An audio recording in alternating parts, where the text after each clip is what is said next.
E3 2017! Apologies for the Final Fantasy setup, I'm still in the middle of that nonsense. And kicking off all of our press conferences this year is Electronic Arts on a Saturday. Is it just me or game companies just treating E3 like it's frickin' Black Friday? It keeps starting earlier every year. But EA's overall was good, I thought. I thought it was really solid stuff. It's the same typical EA fashion where not everything in there appeals to me, but I think what they did show to appeal to the certain audiences seemed good. It's hard to gauge because I'm not big on a lot of the games that they show, but I do want to break it down one by one to show what's going on here. The whole thing starts off, and before they even get into anything, an actual drum line comes out in front of the stage wearing Madden jerseys, and they start drumming away, which is cool. That's fine. I used to do drum line, so that was like a weird flashback to see in my high school days. But it was basically set up a new feature in Madden 18, which is a story mode. Is from what I can get it. You play as a specific dude. I don't think you get to name him or anything, but you play as a specific guy, and you go through his story from when he was a kid playing football with his dad, and then to college, but then he's got to get drafted into the NFL or whatever. I don't know. I mean, I don't really play the Madden games. The last one I played was Madden 17 for the April Fool's video, but that's it. So I think they kind of took the same idea because they did this with NBA Live before, so I think they're taking that same kind of story idea and then putting it into Madden. They say this is the most innovative Madden that they've done in the last decade. I believe them. Because really, how much can you innovate on Madden every year? Or at least tell us that they've innovated on Madden every year.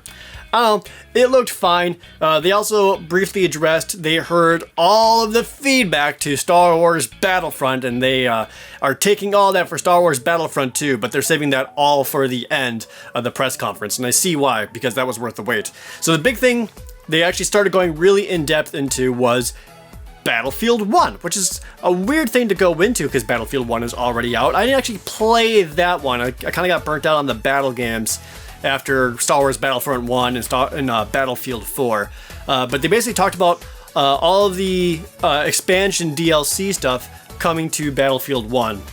One is that there's two new maps, nighttime maps, one coming in June, one coming in July, which is going to be I think those were free for everyone. Those are coming soon. And then they have an all-new expansion coming out, like a standalone expansion called In the Name of the Tsar, which is going to add in 6 new maps, new vehicles, focus on the Eastern Front of World War I with the Russian army. Even talks about the Women's Battalion of Death, which is also like just a really cool historic thing that they kind of brought into the game. That's just a neat thing. They also teased some new gameplay modes.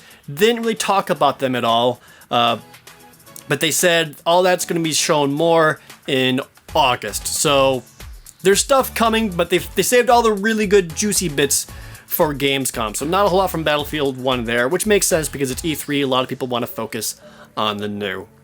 And then they did quickly go over to, of course, their new FIFA game. This is one of those games that, it's obviously not for me, so I try really, really hard to look at these and consider if these are good for the people who are fans of FIFA, if they're actually doing something new here. It's hard for me to tell, not being a player of them.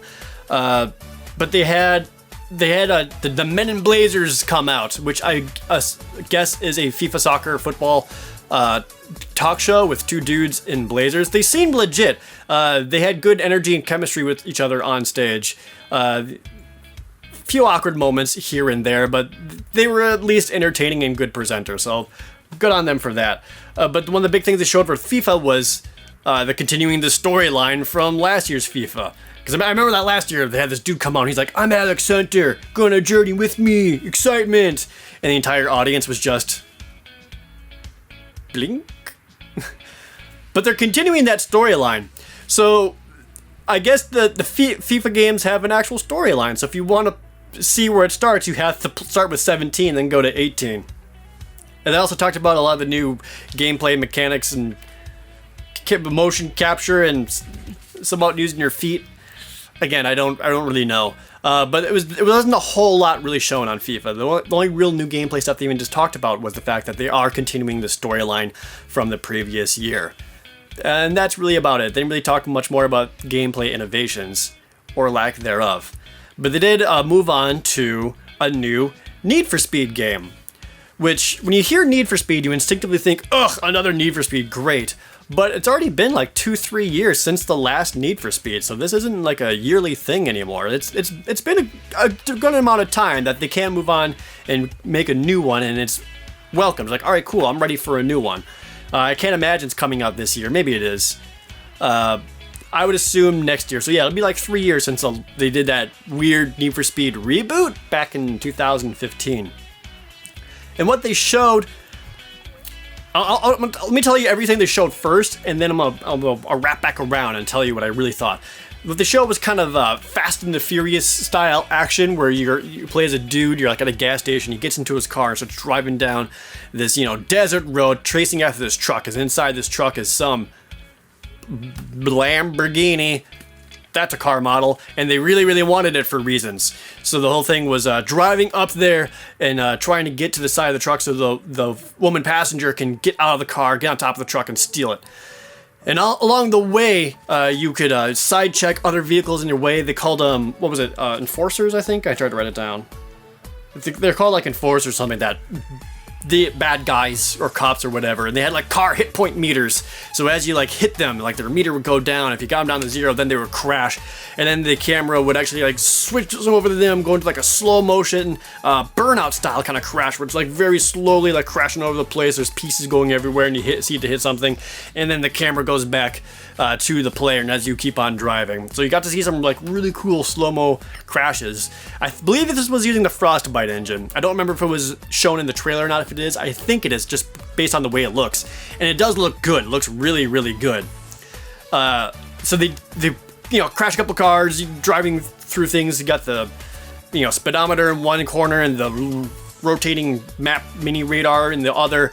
And they get up to the side of the truck, and sure enough, that woman gets in, and then the semi-truck crashes or something in this Lamborghini, presumably, like busts out the back, just brrr, slow motion, yeah, she got it, and then she lands, but then the gameplay perspective immediately switches over to her, so now you're in this Lamborghini driving the opposite direction, trying to get away. And that was actually kind of a cool moment. I actually did like that moment, how you have like a team of people, or even if it's just two, and you kind of switch between them at either pivotal moments. I can't imagine it's something that you actually get to activate on your own, but that would be cool. But it seemed like it's very specific key moments in the action, you would switch over and play that. So like that was actually kind of cool. Then she starts getting away, and that was pretty much the end of the gameplay demonstration.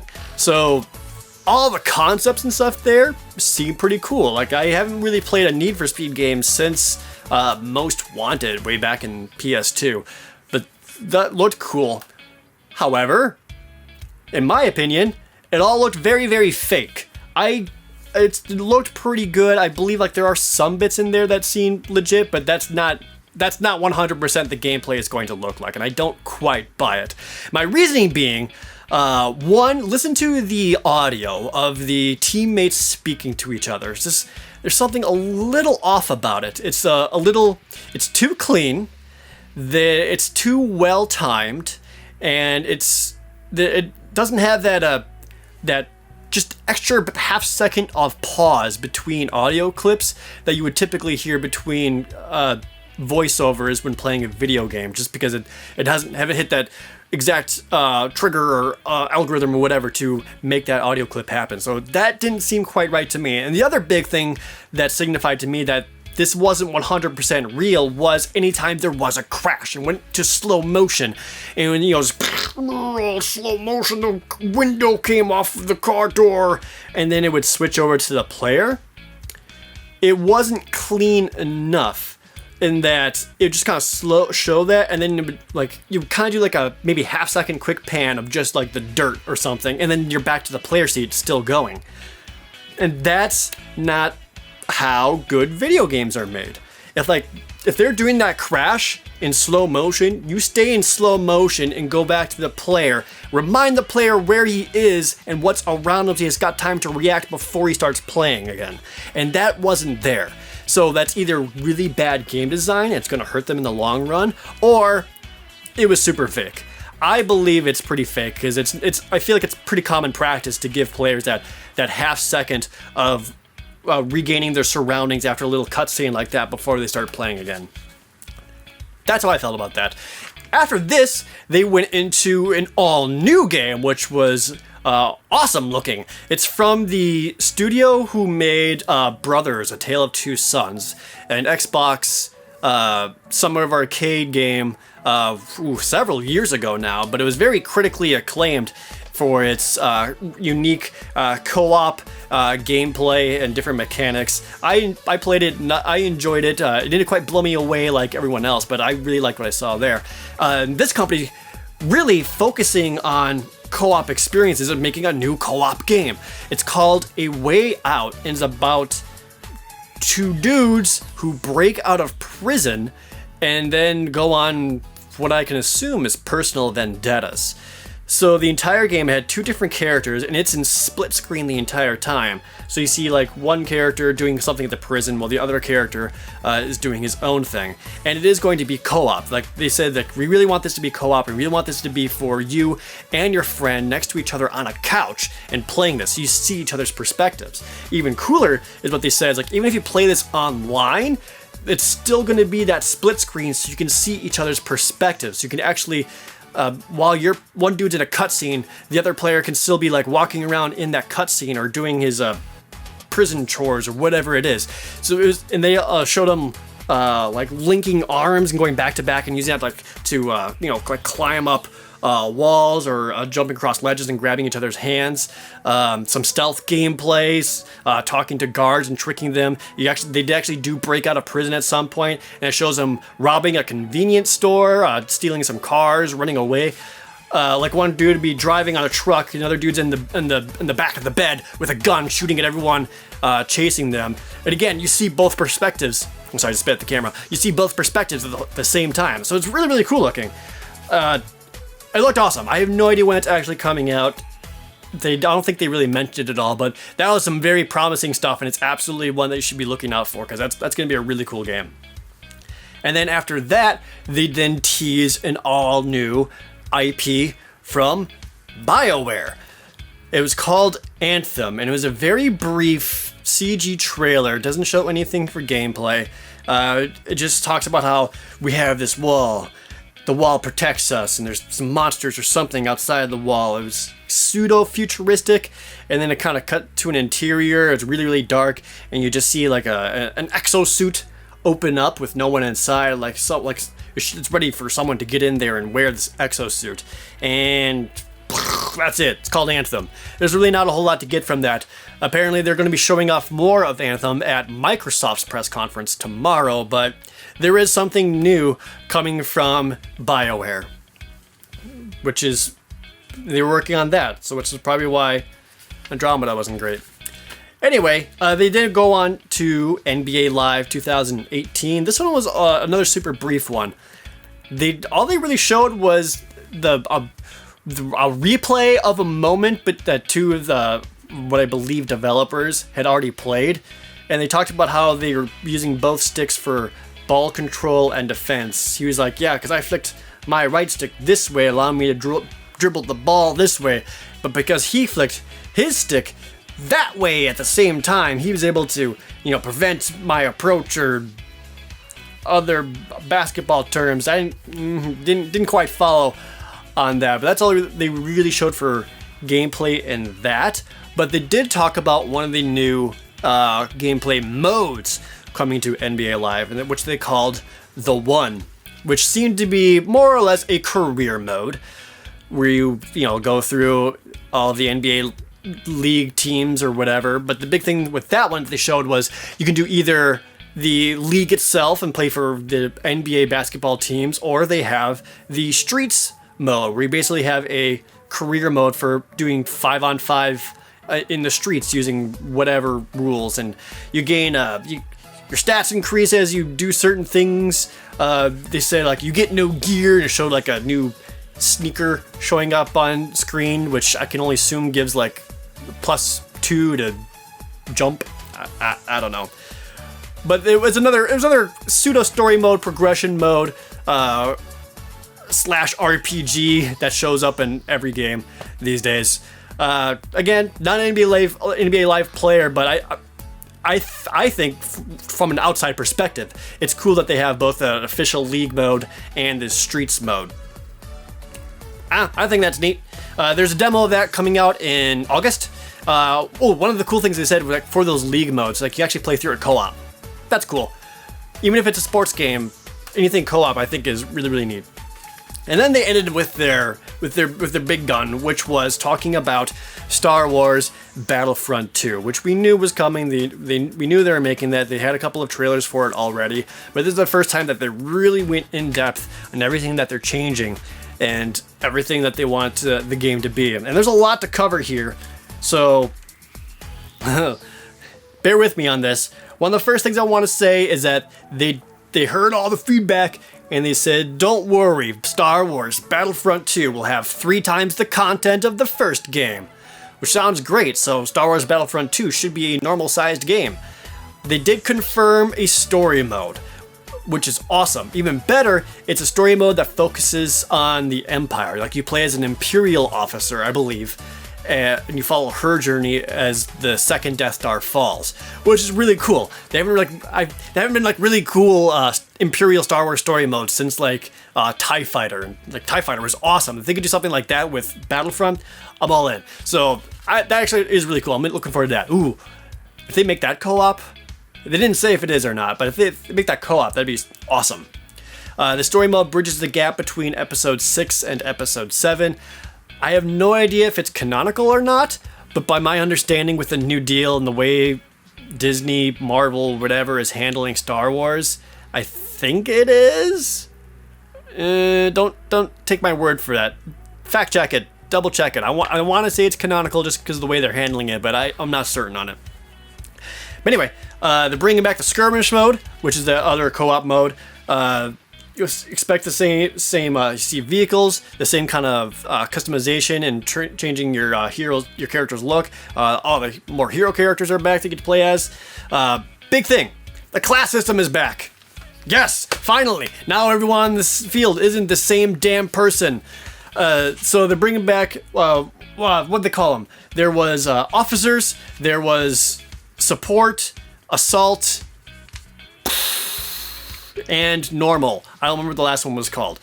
But those looked awesome. So the assault dudes would get they would get the heavy weapons like the laser Gatling guns, as they just blast the crap out of dudes, and they can activate a little miniature shield in front of them, allowing them to easily defend as they block a lot of bullets, or to push forward as they're in the front line blocking their bullets as they just blast away with their blasters. And they also have a little bit more health than others. Officers are really cool in that they get special abilities to buff their teammates. So anyone who's nearby will get extra health or accuracy or damage or whatever. But the officers can also drop turrets anywhere, which is really cool to help set up defensive points or help keep pressure on and the different assault. They also talked about the specialist class, which was your sniper class. That'll be coming back, but they also mentioned that the specialist classes also get traps that they could put down, different than turrets. I don't get to see any of that in the gameplay. So during all of this, they had trailers and stuff, but they also did like a 15-minute live gameplay demonstration with all kinds of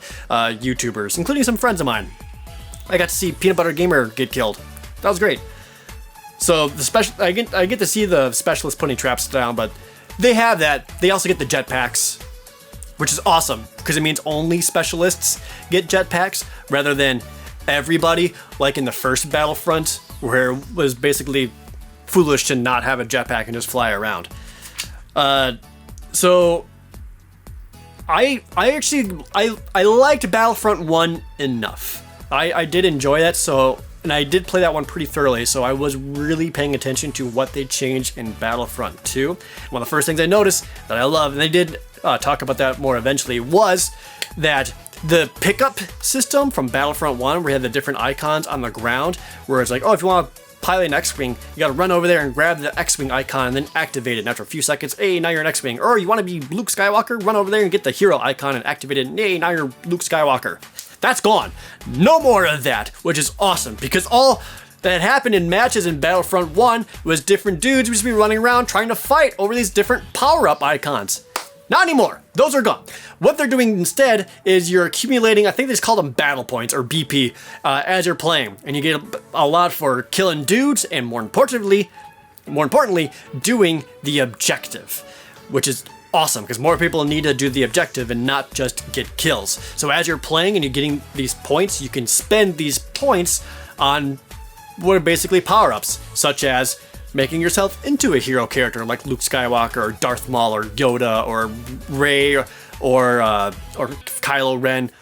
A crap ton of them. So like you spend your own points on that after you earn it, or you can spend those points to get a vehicle, whether it's a starfighter of some sort or a couple of ground vehicles that they showed coming in. So that change alone is so helpful. It's going to make battles so much more dynamic. People will actually stay in there, not going to be camping out and just hanging out so they can hopefully play as their favorite hero. They actually have to earn it.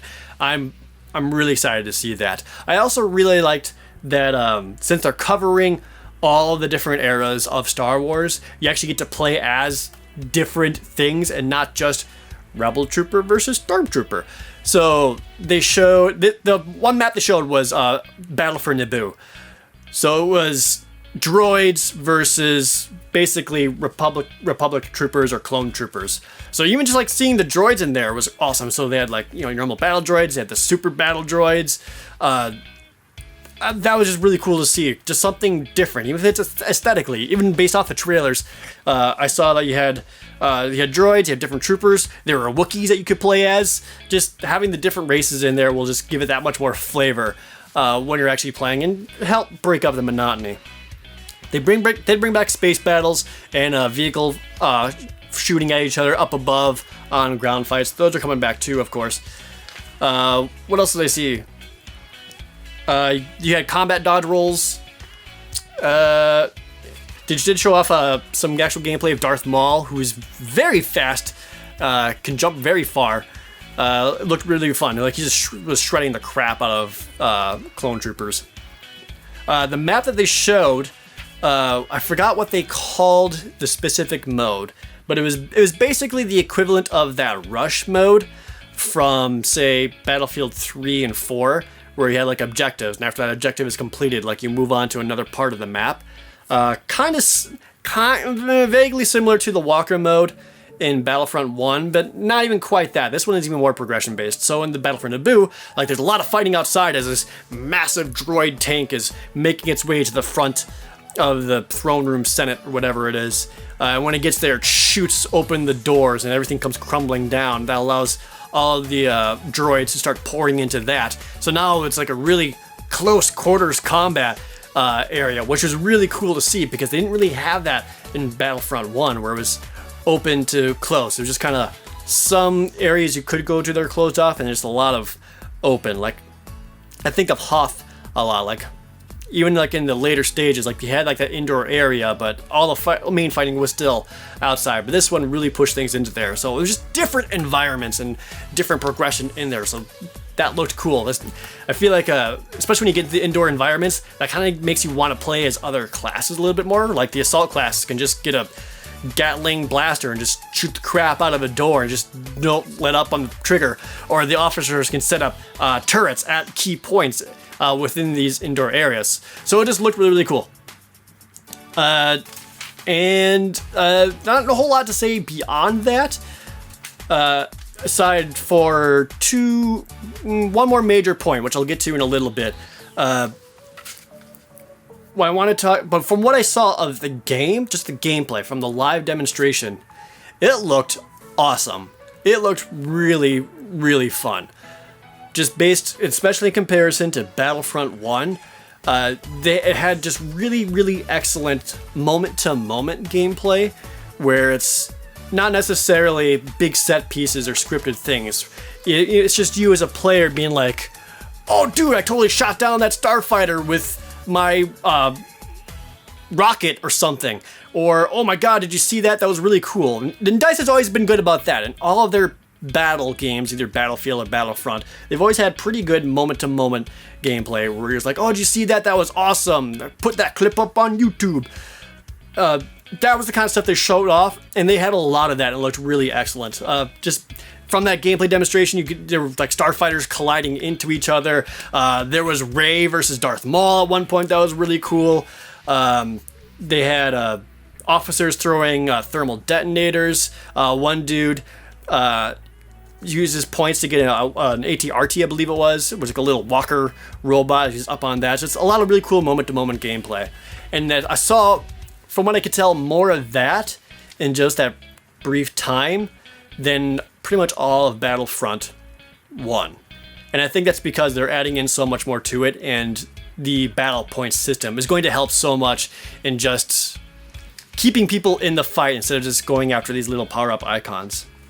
But the major thing they said, which a lot of people kind of like looked at each other like, wait, what? Did he just say that? Is that right? Is that, one, the first set of DLC that's going to come for Battlefront 2 is Captain Phasma and Finn. And those are both going to be showing up sometime this holiday. I'd imagine sometimes around when the new Star Wars movie comes out. Also the Kree planet, I think is what they called it. One of the new planets from the Star Wars. So that shows up sometime this holiday, and it'll be free. Awesome. Good to hear. Then they said all the DLC is going to be free. What? Where'd that come from? Are we finally moving out of season passes? Did I see that right? Did I hear that right? Are we moving out of season passes? They said all owners of Star Wars Battlefront 2 will get all the expansions and get all of DLC so they can all play it together, and they're going to have a continuous stream of it to keep people playing. That is such a huge change from anything EA has done before, and I hope that that's a good sign of things to come. I sincerely do, because that is so excellent. I wonder if they looked at something like Titanfall 2 and realized maybe that's the way to go rather than doing these season passes. I don't think season passes are going to go away completely, Ubisoft, but I feel like this is a good step to keep people playing Star Wars Battlefront 2. I still assume they're going to do like full-on expansion packs and they're going to charge for that, but a lot of the smaller DLC, whether it's like extra planet or extra characters or whatever, according to them, what they said, it's what I have written down in my notebook, that's going to be free. Awesome. Really well done. And then they ended by showing Star Wars Galaxy of Heroes for mobile. I kind of stopped paying attention at that point because it's actually a pretty good mobile game. It's one of those gacha style games where you randomly get heroes and they have like a star rating and you make your favorite team, whatever. Big things like they're putting Star Wars Rebels characters into it. Great. If you want a decent Star Wars mobile game, Galaxy of Heroes is actually pretty good. Anyway, that's it.